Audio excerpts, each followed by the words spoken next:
गोवा विधानसभा का 5 दिवसीय शीतकालीन सत्र शुरू हो गया है। सत्र की शुरुआत के साथ ही राजनीतिक बयानबाजी तेज हो गई है और विपक्ष के नेता यूरी अलीमाव ने सरकार पर निशाना साधा। उन्होंने बढ़ते अपराध और भ्रष्टाचार का मुद्दा उठाया। विपक्ष ने सरकार को घेरने का ऐलान किया है। सत्र के दौरान तीखी बहस के आसार हैं। गोवा विधानसभा का 5 दिवसीय शीतकालीन सत्र पोरवोरिम में शुरू हो गया। सत्र की शुरुआत राज्यपाल के अभिभाषण से हुई। सत्र से पहले ही सियासी माहौल गर्मा गया है। नेता प्रतिपक्ष यूरी अलीमाव ने सरकार पर गंभीर आरोप लगाए। उन्होंने कहा राज्यपाल को बढ़ते अपराधों पर बोलना चाहिए। यूरी अलीमाव ने भ्रष्टाचार का मुद्दा भी उठाया। उन्होंने कहा विपक्ष एकजुट होकर सरकार की पोल खोलेगा। विपक्ष का दावा है कि सरकार सवालों का सामना नहीं कर पा रही।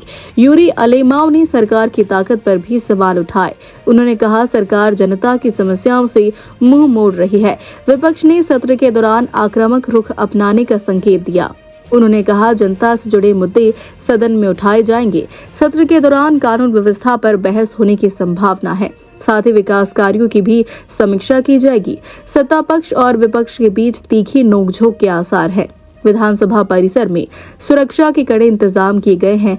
सत्र 5 दिनों तक चलेगा। इस दौरान कई अहम विधेयक पेश हो सकते हैं। राजनीतिक हलकों की नजर इस सत्र पर टिकी है। देखना होगा कि सरकार विपक्ष के सवालों का कैसे जवाब देती है। Today is the first day of the 12th session of the 8th Legislative Assembly.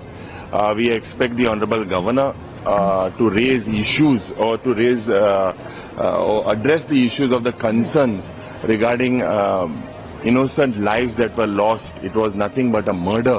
We expect the Honorable Governor to address the rising crimes. We expect the Honorable Governor to speak on corruption that has been alleged by BJP members, executive members, ex-MLAs.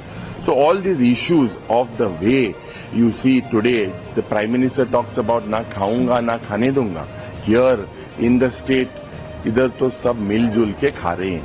तो ये expose करने के लिए as united opposition and several other issues, as a united front, we will expose this government.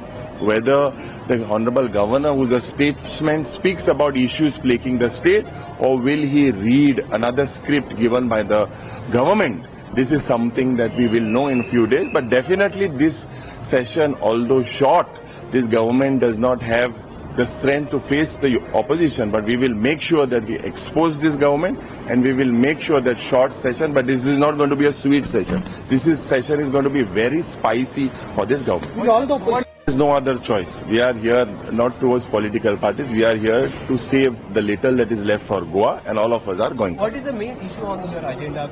No, there are several other issues about crimes, about murders, about rapes, about corruption, about promises that were not delivered. All these issues about land convergence, all these issues will be discussed.